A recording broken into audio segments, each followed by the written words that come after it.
Hey guys, तो कैसे सारे उम्मीद करता हूँ सब मस्त होंगे। आज का वीडियो भाई बहुत मस्त होने वाला है क्योंकि आज हम बात करेंगे टॉप 5 रोमांटिक एनिमे इन हिंदी डब, जो कि आपको एक न एक बार जरूर देखना चाहिए। ये पार्ट 2 है। पार्ट 1 का लिंक आपको डिस्क्रिप्शन में मिल जाएगा। वीडियो को एंड तक देखते रहना, नहीं तो आप कई सारे मस्त एनिमे को मिस कर जाओगे। और नंबर 1 वाला देखना ना भूलना, वो तो भाई सबसे बवाल एनिमे है। इसलिए भाई वीडियो को बिना कोई देरी के स्टार्ट करते हैं। नंबर 5 पे है the angel next door spoil me rotten. ये हमें 7.6 रेटिंग के साथ देखने को मिल जाएगा, जिसमें हमें माहिरो नाम की लड़की और अमाने नाम के लड़के की लव स्टोरी दिखाई गई है, जिसमें अमाने के पास्ट में कुछ बुरा हो चुका होता है। इस कारण वो किसी पर विश्वास नहीं करता। इस कारण उसके कुछ ही दोस्त बन पाए हैं। मगर एक दिन उसकी मुलाकात होती है अपने स्कूल की सबसे खूबसूरत लड़की, जिस पे स्कूल के सारे लड़कों का क्रश है। वो किसी वजह से तेज बारिश में अकेले पार्क में उदास बैठी होती है। फिर अमाने की नजर उस पे पड़ती है। अमाने उसकी मदद करने उसके पास चला जाता है और वो माहिरो से पूछता है कि क्या हुआ, किस लिए तुम इतनी उदास इस बारिश में बैठी हो,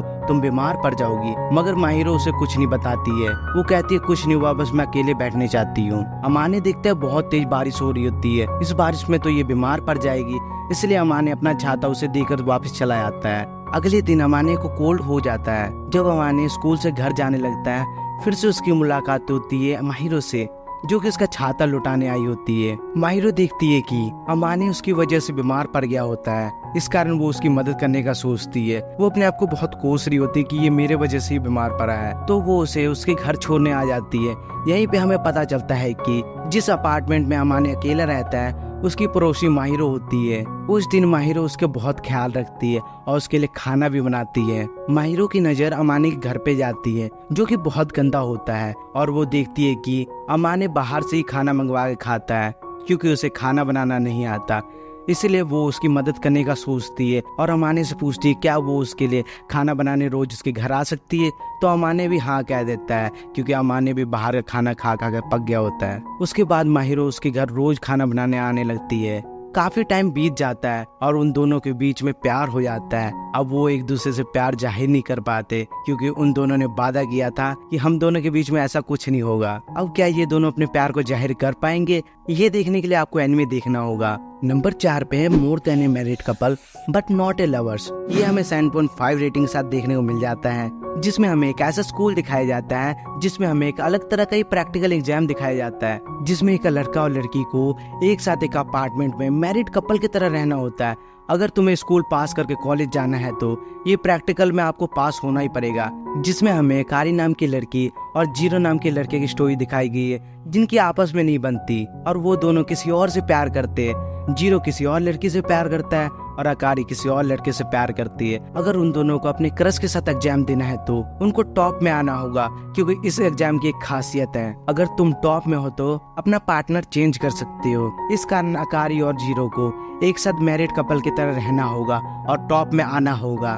धीरे धीरे इनको मैरिड कपल की तरह रहते रहते काफी टाइम बीत जाता है और इन दोनों को एक दूसरे से प्यार भी होने लगता है। उसी एग्जाम के वक्त कुछ ऐसा होता है कि जिस लड़की पर जीरो का क्रश होता है वो भी उसे लाइक करती है। वो जीरो को पता चल जाता है। अब जीरो किसको चुनेगा, अकारी को या अपनी क्रश को, ये जानने के लिए आपको एनिमे देखना होगा। नंबर 3 पे है एक कपल ऑफ कोकुश।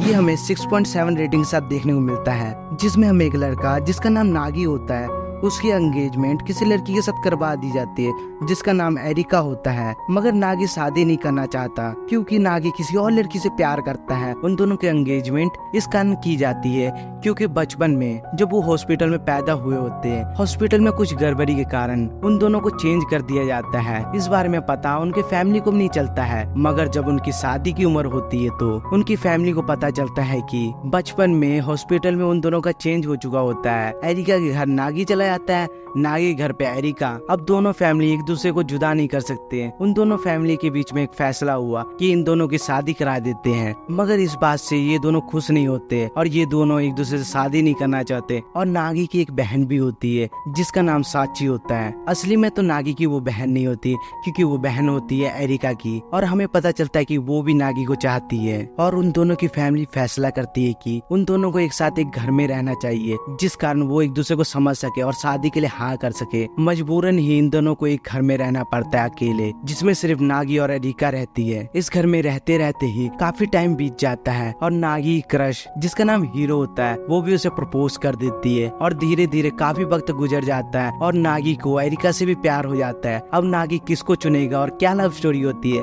ये देखने के लिए आपको एनिमे देखना होगा। नंबर 2 पे है डार्लिंग इन द फ्रैंक्स। ये हमें 7.6 रेटिंग के साथ देखने को मिल जाता है, जिसमें हमें फ्यूचर का वर्ल्ड दिखाया जाता है, जिसमें होते हैं फ्रैंक्स नाम के रोबोट्स, जिनको बच्चे चलाते हैं। और उन बच्चों को शुरुआत से यही बताया जाता है कि उनका मकसद है फ्रैंक्स को चलाना और बाकी सबको बचाना। फ्रैंक्स को चलाने के लिए एक लड़के और लड़की की जरूरत होती है। उनके बीच का जितना अच्छा कनेक्शन होगा उतना ही अच्छा। मगर इस शो में हमारा मेन कैरेक्टर किसी वजह से अपने पार्टनर के साथ फ्रैंक्स चला नहीं पाता और उसकी मुलाकात होती है 02 से, जिसके साथ मिलके वो एक बार फ्रैंक्स चला चुका होता है। और उसके बारे में एक अफवाह फैली होती है कि अगर कोई 3 बार उसके साथ फ्रैंक्स चला ले तो उसकी मौत पक्की हो जाती है। और इन दोनों को फ्रैंक्स चलाते हुए एक दूसरे से प्यार हो जाता है। और कमाल की लव स्टोरी के साथ ये एनिमे आपको 1 मिनट के लिए भी बोर नहीं करेगा और इसके लास्ट सीन में आप रो पड़ोगे, क्योंकि लास्ट में कुछ ऐसा ही है। अब क्या हीरो 3 बार फ्रैंक्स चलाने के बाद बच पाएगा, ये देखने के लिए आपको एनिमे देखना होगा। नंबर 1 पे है माय ड्रेस अप डार्लिंग। ये हमें 8 की रेटिंग के साथ देखने को मिल जाता है, जिसमें हमें इंट्रोवर्ट लड़का गोजो और आउटरोवर्ट लड़की मरीन की स्टोरी दिखाई गई है, जिसमें मरीन को कॉस्प्ले करने का शौक होता है और गोजो को हीना डॉल बनाने का। जब एक दिन गोजो स्कूल खत्म होने के बाद हीना डॉल के लिए ड्रेस बनाने के लिए स्कूल की सिलाई मशीन यूज कर रहा होता है, तो अचानक से मरीन उसके सामने आ जाती है और वो हीना डॉल को देख लेती है। गोजो हीना डॉल को छुपाने की कोशिश करता है, मगर मरीन उसे देख ली होती है और वो कहती है ये कितनी क्यूट है। मरीन गोजो से पूछती है कि क्या तुम्हें सिलाई करना आता है? गोजो कहता है हाँ। मरीन पूछती है क्या तुम मेरे लिए ड्रेस बना सकते हो? गोजो कहता है कि मैंने सिर्फ हीना डॉल के लिए ड्रेस बनाई है और किसी इंसान के लिए नहीं बनाई। गोजो उसके लिए ड्रेस बनाने के लिए हाँ कर देता है, तो मरीन उसको अपनी बनाई हुई ड्रेस दिखाती है, जिसमें सिलाई अच्छे से नहीं हुई रहती है, क्योंकि मरीन को सिलाई करना नहीं आता। इस कारण गोजो उसके लिए ड्रेस बनाने लगता है और अलग अलग कॉस्प्ले में मरीन जाने लगती है। इन दोनों को एक साथ काम करते हुए काफी टाइम बीत जाता है और इन दोनों को एक दूसरे से प्यार हो जाता है। इस सीरीज में हमें कमाल की लव स्टोरी दिखाई गई है, ये देखने के लिए आपको एनिमे देखना होगा। वीडियो भाई यहीं तक थी, जिसको मजा आया भाई चैनल कर दो सब्सक्राइब और वीडियो कर दो एक लाइक